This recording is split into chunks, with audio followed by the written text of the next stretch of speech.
La Seigneur des lettre Anneaux, ouais. d'admission, exactement. Il a reconnu tout de suite.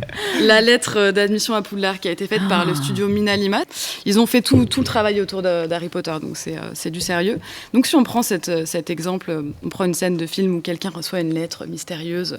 Bon, bah si le papier il est un peu vieilli, s'il y a une écriture manuscrite, c'est crédible, on est dedans, quoi. En revanche, si c'est une petite enveloppe A4, toute pétée, avec écrit RDV à Poudlard, Un pot. le 2 septembre, ça casse tout, quoi. Le logo République Oh, la française. Times New Roman là qui débarque. C'est pas possible. Est-ce que je dis une bêtise, c'est ça qu'on le appelle P des de props Cupboard C'est est des props. En incroyable. anglais, on dit des props, et précisément, du coup, des graphic props. Ok. Et c'est bien après, il y aura les hero props, donc les accessoires héros. Ça, c'est un hero prop. Il est filmé en gros plan, il a un rôle dans l'histoire.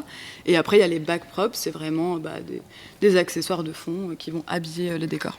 On peut aussi faire carrément des identités visuelles. Hein. Le logo Booba Gump, il a été fait par Eric Rosenberg. Lui, il a travaillé sur plein de films majeurs, des très grands films comme celui-ci. Et donc, il a fait le logo des restaurants Booba Gump. Des fois, tu te demandes si c'est pas des marques qui existent vraiment. Ouais.